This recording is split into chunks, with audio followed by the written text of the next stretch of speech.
Nicole Leininger is a highly successful real estate broker with Ivester Jackson Distinctive Properties, a Christie's affiliate here in the Charlotte metro area, specifically Lake Norman, but throughout the Charlotte area.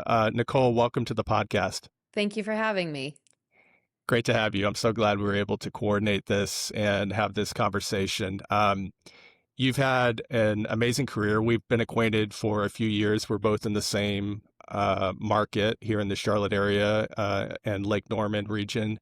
And it's been amazing to follow you over the last few years and just see your amazing accomplishments. So I'm looking forward to sharing a little bit of your expertise with our listeners, but also just sharing a little bit of your story about how you got into the industry and how you've built and developed your business. I want to share a couple of stats that I think are super relevant so that listeners will have an understanding of kind of put things into perspective for them, I think. Okay.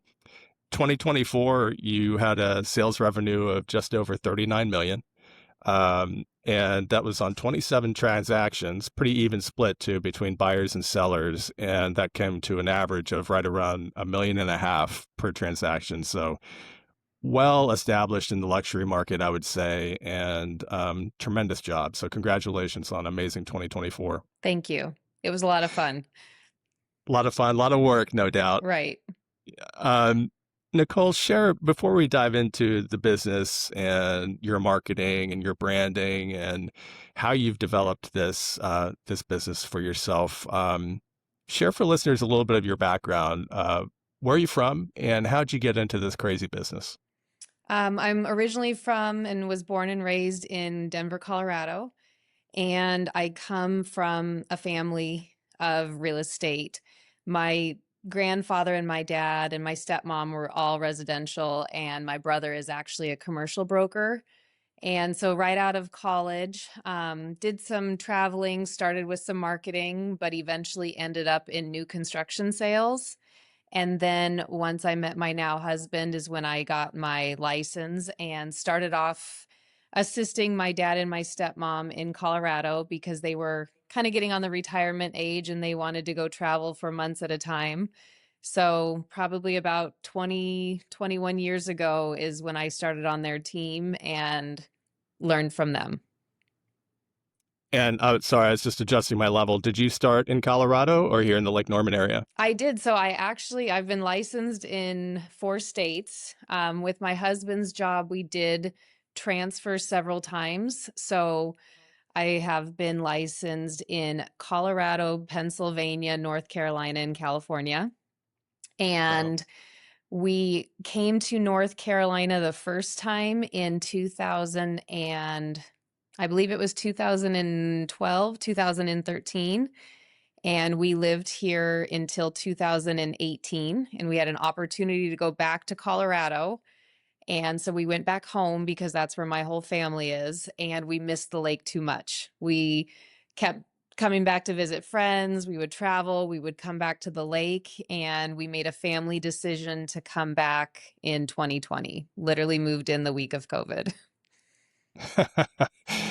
That's right around the time that we connected. We connected shortly after that. That was when I Yes, started another platform in the Lake Norman area. And speaking of the lake, that is a big part of your brand, which we're going to dive into in a little while. But you've definitely incorporated that lake lifestyle into your brand and your marketing. And it looks like you and your family lived the lifestyle too. So that we certainly do. helps, And doesn't that's it? why it's easy for me to sell where I live because number one, that's why we came back Mhm. is we love the lake life. And I grew up water skiing and snow skiing since I was 2.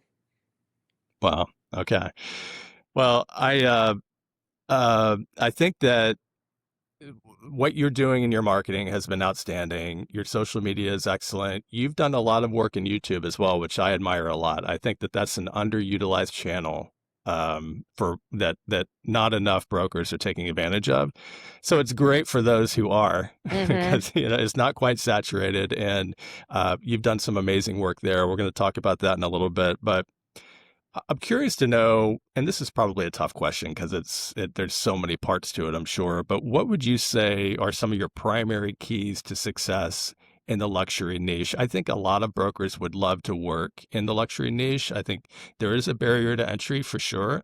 Um, what do you think have been the keys to your success?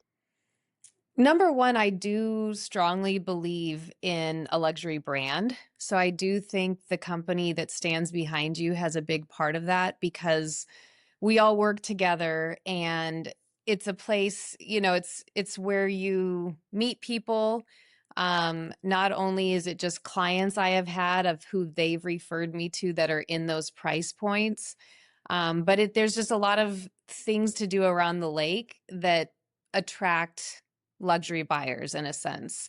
So it's just kind of the people that I surround myself with. And then just something that I did during COVID and I do on a regular basis is I go preview homes that are 2 million plus and do a lot of marketing towards those areas. So it's just really where I really focused my time and my money from the beginning. And then when I started to get clients, really nurture those clients and see what their needs and wants are and work off of referrals. 80% of my business is referral generated from past clients. I was going to ask you about that. What percentage of your business is referrals? That's interesting. That makes a lot of sense too. Mm-hmm. That's such a large percentage of your business is referrals. You mentioned the word focus, and I think that that really is that resonated with me because I think that as you mentioned, you marketed yourself as a luxury expert, and it's been intentional. Your business in that niche, that category, was developed intentionally, not by accident. And I think that is also really important for new brokers when they come into the industry to decide. It's not going to happen overnight. You have to be right. You have to be committed and Mm-hmm. consistent. But knowing which category you want to serve and branding yourself that way is so critical. And What? YouTube kind of helped with that. I know we'll get into that, but Mhm. every client I have received from YouTube at the beginning when it first started cycling and I got phone calls, I would say nobody was under 1 million. And now it Yeah, does have a wider range, but when that started trickling in and I started getting calls, the average price point was between one or two coming from YouTube. interesting. Yeah, that lines up with I'm an SEO guy, so I do a lot of marketing through online and organic reach through Google search, and I found that to be true among Google search leads as well. That those leads tend to be um, higher value. Hmm. So that it's interesting, and it makes sense that YouTube would kind of line up that way as well.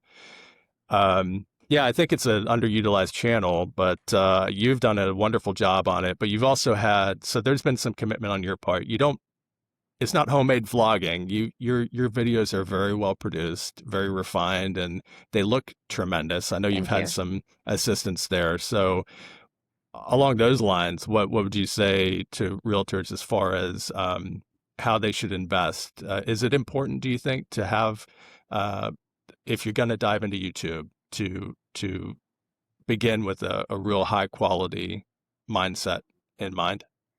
And that was, yes, that was kind of my mentality. So it is, YouTube is something I created during COVID because, like I said, I Mm. moved here, signed on to my office, and everything was closed for 6 months. So to say I had a very slow start because I did have some virtual business in Colorado, but as far as getting going again in North Carolina, I couldn't do open houses. I couldn't meet anybody. Doors were closed. And so that gave me time. When I was back in Colorado, a lot of people were already doing video, and a lot that I learned and people I met there, I was like, why is this not on the lake? And so when I had time, I created my storyboard. And one of the first photographers I met at one of my first listings during COVID, he was younger, and I kind of bounced the idea off of him where it's like, this is what I want to do. It has, so number one, it has to be consistent. You can't make one video, post one video, and think you're going to get a ton of traction. I had met an agent in Colorado that did a lot of video. And so I had reached out to him just saying, can I, would it be okay if I kind of took your video idea but changed it to the lake? And he was like, yeah, absolutely. Here's my website, kind of here's the general structure. And so it was kind of one of those where you ask and you shall receive. He kind of set me up, but you have to spend money to make money. So it was definitely a big jump for me when things were slow during COVID to make a commitment to a website and a monthly production to start building that YouTube and doing it consistently. And they did tell me like it will take about 6 months of constantly posting, and then my videos go along with my blog. And they literally hit it on the nose. Like month 7 is when I started getting phone calls. And so it's like you have to constantly post, like you said, the SEO, everything is intertwined in a sense, and then you will start getting traction. It doesn't happen overnight. So I did have a storyboard laid out. We made a plan. We met once a month. The gentleman that was helping me with the video, he also kind of, had the younger mindset and understood a lot more of YouTube than I did at that time. So he would post whatever he produced, and then I would work in conjunction with my website. So it was kind of a trickle effect that took several months, but then once it caught on, it grew from there. And yes, as far as the professional, I'm not a selfie person. I cannot just hold my phone, and I hate taking selfies, and so I knew from the beginning I needed somebody else on the other side of the camera, because if I would have left it up to myself, I would have never done it. Yeah, I can attest to the fact that you're not a selfie person. I don't think I've ever seen you take a selfie on No. Instagram. So yeah, I or post a selfie. Yeah. They can make me look better. You don't have any trouble in that department, but it's just it's funny. I'm the same way. I'm that's not my thing. Yeah. So um And then that's also that luxury price point. I felt if I delivered a professional product, it just it attracts different buyers. It gives a different vibe than cell phone. Not saying either is right or wrong, but I just knew that right. that's what I preferred. I agree. You mentioned that you had a storyboard, you had a plan ahead of time. I think that's so important too, because in order to be consistent, I think you need to be prepared and you have to have a plan and you have to do a lot of work ahead of time. In other words, I know this from experience. Don't try to create and produce a video a week and expect to stay consistent, because you're going to miss a week, or you're going to, Right. you're going to burn out, or you're going to run out of ideas. So it's important to have that plan ahead of time, and have the scripts written out and know exactly what your B-roll is going to be, and then stick to the plan and be consistent. Mm-hmm. And then, of course, marketing to a luxury category, and branding, your brand is a luxury brand, and you're affiliated with a luxury brand. Um, it is important, I think, to have those refined, well produced videos as well. But yeah, I mean, that was right around, so and in fact, I used one of your videos in one of my blog posts. It's embedded in one of my Lake Norman blog posts on a channel that I produce here locally. Yeah. It's a video you did on Davidson. So I was like, well, I can't do it better than this. So I embedded it in a Oh, blog thank you. post. Yeah, no problem. So, but I think that's really excellent marketing. So 80% referrals. You've received some pretty good traffic and no doubt some leads from your YouTube production. What are some other marketing avenues or channels that you think have produced fairly decent leads for you? So I still believe in print and online. I think it's important to do both because the main thing is name recognition, so people see you everywhere. So I do a lot of local magazines, and I still farm a couple neighborhoods. So I think that that's very important. But besides YouTube, everything is correlated. Like I said, if people are going, so I do believe um, the videos when people look up something besides homes. For example, I do videos of local businesses. So a lot of times somebody was looking up how to rent a boat on Lake Norman, and my video about renting a boat came up, and then that leads to a transaction. So I just think selling the area versus just homes. Just educating people on the lake is the first. And then that, what I post on YouTube is also on Instagram. I wouldn't say I get very much from Facebook, but I definitely have gotten leads from Instagram. And then something that I believe is very underutilized that a lot of people don't understand is Google My Business. And it is so important to have a Google My Business page. And it is a process to get verified through Google. But in a sense, they're just making sure you're a real person and a real business. And then I feed Google My Business just like I feed Instagram. And you may not get conversation back and forth, but it does, again, it all correlates. So when people put something into Google, Google has all of my posts that like I would have on Instagram. That's an excellent point. That's actually come on my radar a lot over the last few months. I recently connected with another marketing agency to help with some website work development. And one of the things that they've really taken a deep dive into over the last 18 months, 12 months for sure, has been uh, local SEO with regard to Google My Business profiles. Mm-hmm. And they're huge advocates of that for their clients. And as you mentioned earlier, like everything else, you can't just post once and then forget about it, It right? has It to be consistent. has to be managed and consistent and nurtured, but it's hugely valuable when it comes to local search and local SEO. So that's a Mm-hmm. great point. I'm actually, at some point, I'm going to have TJ from Studio 490 on the podcast to talk about Google SEO and marketing for digital marketing for real estate brokers, because I think that that's really, really important. Mm-hmm. Your colleague Mike Feely was on the podcast a few months ago, and he mentioned as well that farming neighborhoods is still an important part of his plan and uh, has contributed a lot to his success as well.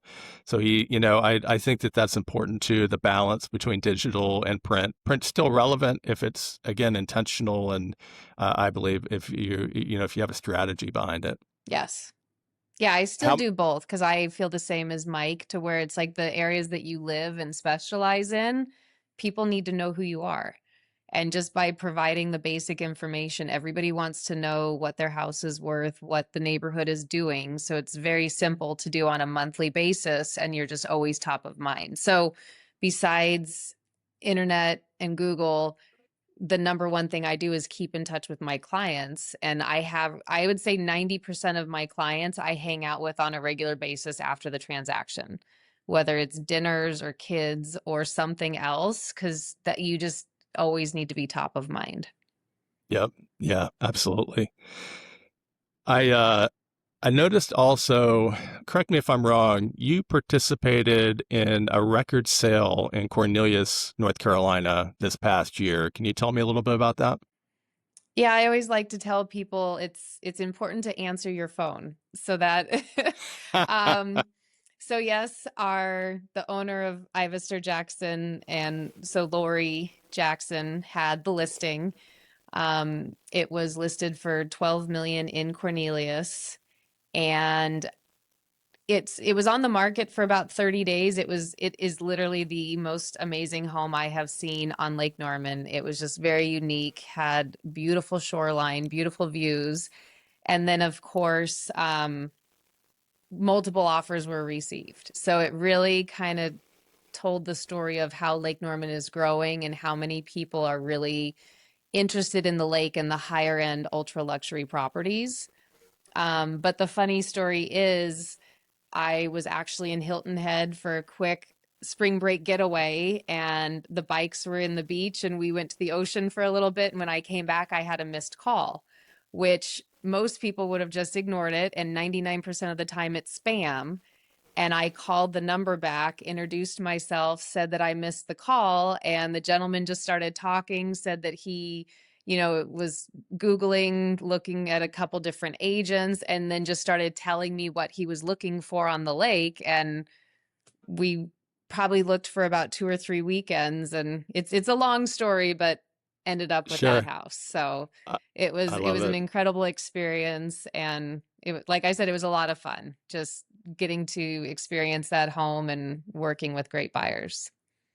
That home is magnificent. Everyone, so I didn't get a chance, an opportunity to see that in person. I think there was a media day, but I was traveling, and everyone I spoke to that walked through that house just said how spectacular it was. That it was without a doubt their favorite home on the lake. And for listeners outside that aren't familiar with Lake Norman and this market, there are some magnificent homes on Lake Hmm. Norman. I mean, it's just incredible, and it seems like every new home is even more spectacular than the one before. But that home was really Yeah. amazing. So And there are some congratulations. other amazing homes on the market now that, Mhm. like you said, it just keeps getting better and better. It does still hold the record. Not some, the others haven't sold yet, but I Mhm. have heard that there is some interested parties, and I do think it's going to be a busy spring. So I know that it's going to keep going, Records were meant to be broken, right? right? So, I'm happy to break them again. break them again. Yep, absolutely. Well, I love all the points that you made. I love that you brought up Google My Business Profile. I think that that's really top of mind for me lately and a hot topic. So, would love to chat with you more offline about that sometime. I think, what do you think about? So there is so much to digital marketing that a real estate broker can't necessarily be expected to be an expert in. SEO, YouTube, um, website development, email marketing, Hmm. and then things like Google My Business Profile. Is it important, do you think, to connect with a marketing agency who can manage and develop those channels for you? I do. It kind of just depends on how much the agent wants to be involved, but it is a full-time job. And I also tell people to focus on what works. You can't be 100% of everything. So kind of start a little bit of everything and see what you have a reaction from. Because like I said, I know I don't get a lot of from Facebook, but I will post just to have that constant recognition. But for example, I posted a few videos on TikTok. I'm like, this is not for me. So, YouTube, Instagram, LinkedIn, I would say are my top three. Google My Business. So that's what I focus on. If I tried to focus on absolutely everything, it wouldn't be good content for those specific channels. And yes, video and all of these is the way of the future. So people who are not in it, they really need to get into it. And so for some people that don't understand, like I said, when I first started YouTube, my photographer knew a lot more about it than I did. So I paid him for his expertise. So yes, it is definitely worth it to get the help, get the marketing specialists that can really use your time and your money wisely for those channels. I agree too that it's important to go deep on just one or two channels. Don't try Mhm. to do them all, That's why you maybe can't three chase if every shiny yeah. object Right, right, because there's a right. ton.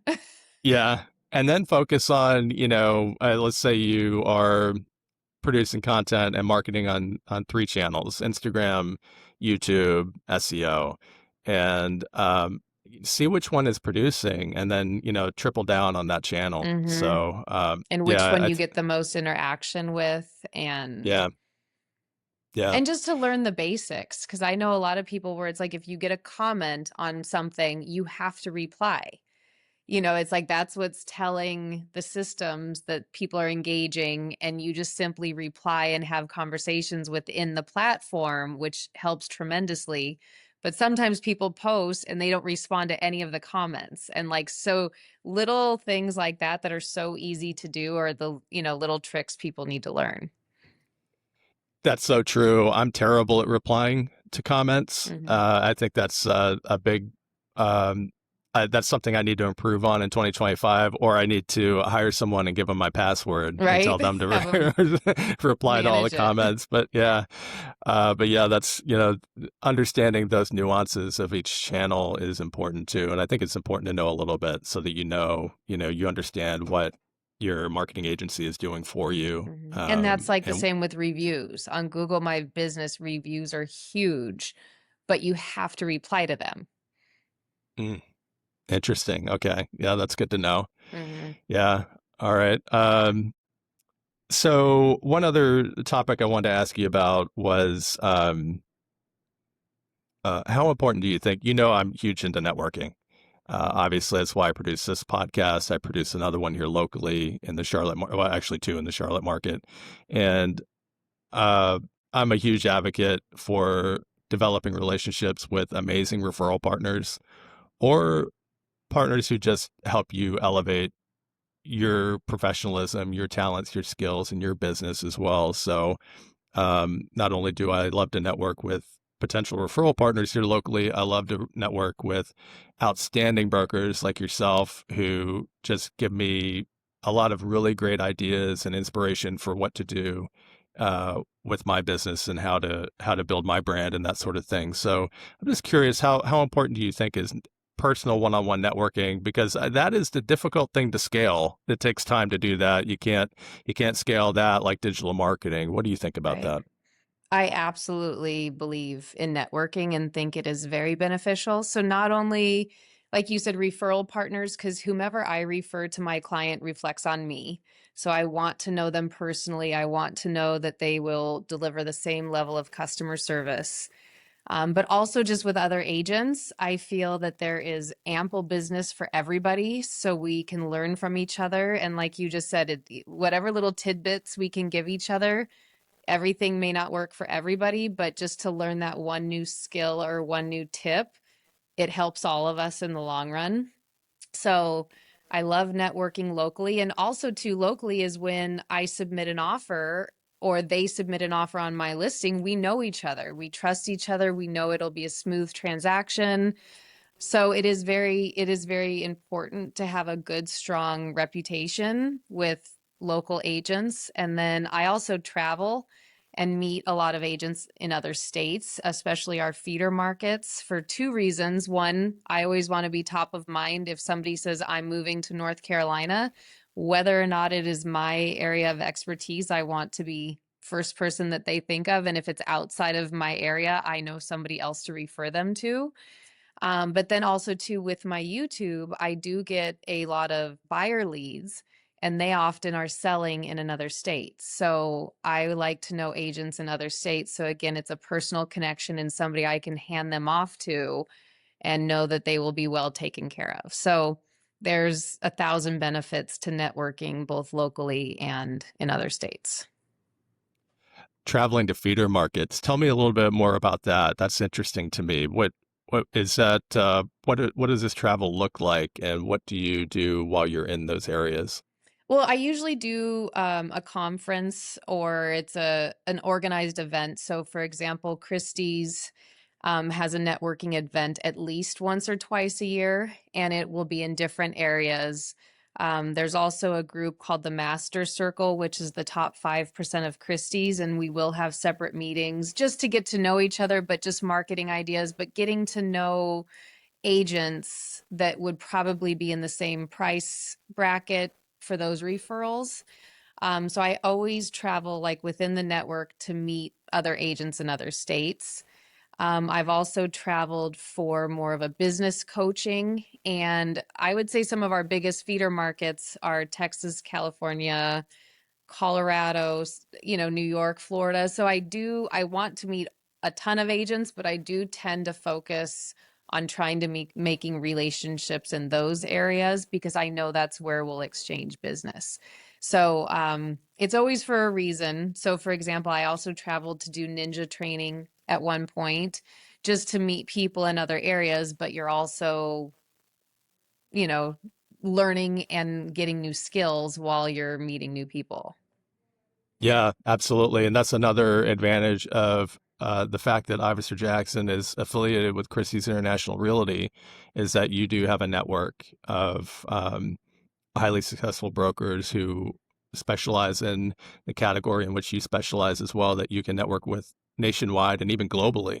And I even run a Zoom that once a month for agents that I have met at those networking events. We meet once a month just to, we'll always have a topic to talk about, but it's always meeting with agents. I think we're up to 12 agents nationwide and we share each other's listings. We help each other if there's questions, like when the whole commission changes came up last year. Mhm. We kind of brainstormed and like, how are you going to present this to your clients? And so it's just good to have people in other areas. How did that new rule change California's industry? How did it change? So we have a group of, and then again, it's people I know really well. So if they need a referral somewhere, we can usually hand it off and make a personal connection. But I meet with a group of agents at least once a month. Are these all Christie's agents? Yeah, that group with Mhm. this group is, but I do have another one that more local events that are agents from all brokerages, kind of like Mhm. the events you put together, and then there's another one called Coffee for Closers. So there's a lot of stuff locally that local agents get together and brainstorm and help each other out.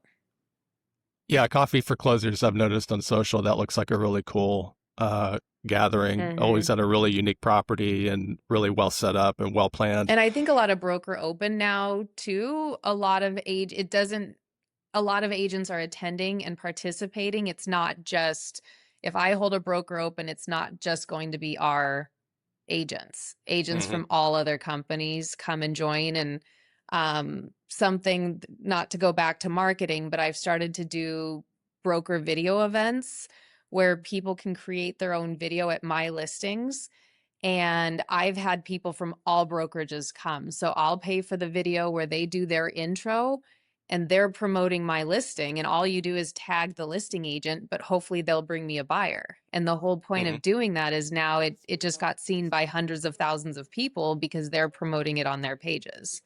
So doing Absolutely. stuff like that, I don't care what brokerage they're from. If they want to make a great video and promote it, I hope we get to work together. I love that mindset. We've collaborated in that way a few times over the last year, and I've been super appreciative of that. And yeah, I love that. To me, that's an abundant mindset, and Hmm. it's just smart marketing. Rising tide raises all ships, so to speak. Yep. Uh, I've been well. I love that you mentioned the Zoom call that you do once a month with the group, because I've actually talked to another broker that's been on this podcast.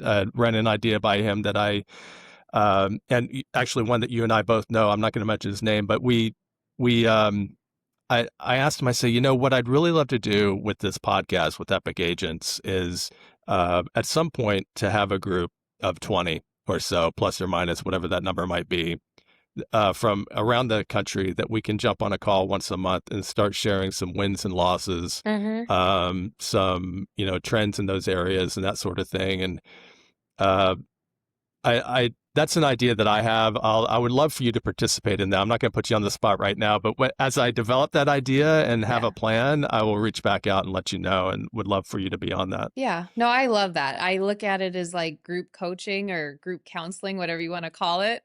But Hmm. yeah, like we're all here to help each other, and something that worked for me, a few weeks ago might be the next step for somebody else. So it's just Yeah. all a good way to bounce ideas off of each other. Video is not optional anymore. How Very many true. your videos are so well done. How many takes do those two usually take? We've I have to take. gotten good. Have you? So I always tell people the very first video I did, my very first Lake Norman video, I would lie if I did not say I had tequila for breakfast. I was scared to death. My I love daughter it. held cue cards behind the photographer so I wouldn't forget, just like the key points. And even the very first video, my husband was like, "You need to smile." And I'm like, I had so much other things going through my mind. So it did take time. And like we use the Yeah. video, you are your worst critic. And that's why a lot of Mhm. people don't continue and they don't do it, because all you do is critique yourself. But you just have to keep doing it. And with practice gets better. And with my photographer, when we first started, what we call a local highlight would literally take us all day. And Mhm. now between organization and scripting and a teleprompter when needed, it takes us 2 hours. Yeah. So it just takes practice makes perfect. And he developed as much as I did. And to really have a relationship with somebody that you meet with on a regular basis, I would suggest having a Zoom call at least a week before the production date, just so you know where are you meeting, what stops are you making, what are you talking about, and just be prepared. And then you can just knock it out of the park. Excellent advice. Just got to hit record. We got to get Yes. over ourselves. And I say this all the time. Believe me, if I can do it, anyone can do it. So, And there's apps out yeah. there for people who don't want to pay a professional. I totally get it. It was just Mhm. my thing, but I think it's called Big View. And there's other ones that you type your script into your cell phone. And as you stare at your own camera, you're reading a script. Mhm. So it just helps you again free your mind of trying to memorize everything and just staring at the camera just so you can make something and start posting on a regular basis. Excellent advice. Nicole, before I let you go, I do want to ask you one more thing for new agents. Real estate schools, pre-licensing courses are still full, and there's no shortage of folks coming into the industry. It's very alluring for obvious reasons. What advice would you have for those just entering the industry? I always tell people you get out what you put into it. If you sit back because a lot of people get into this industry because of the flexible schedule. At the beginning, I would say I've been full time the last 8 years. At the beginning, I was around for my kids. I bet I only had, 5 to 10 closings a year because I wanted to volunteer at school. I wanted that flexibility. So I tell people getting into it, you get out what you put into it. If go to the gym at 10 o'clock in the afternoon and you don't show up to the office till noon, you're not going to have a lot of business. If Mm, you don't make your calls and you just assume all of your friends and family are going to use you, it's not going to happen. So you really have got to put in the time and the effort and be disciplined to treat it like a full-time job, even though nobody's holding you accountable unless you're on a team.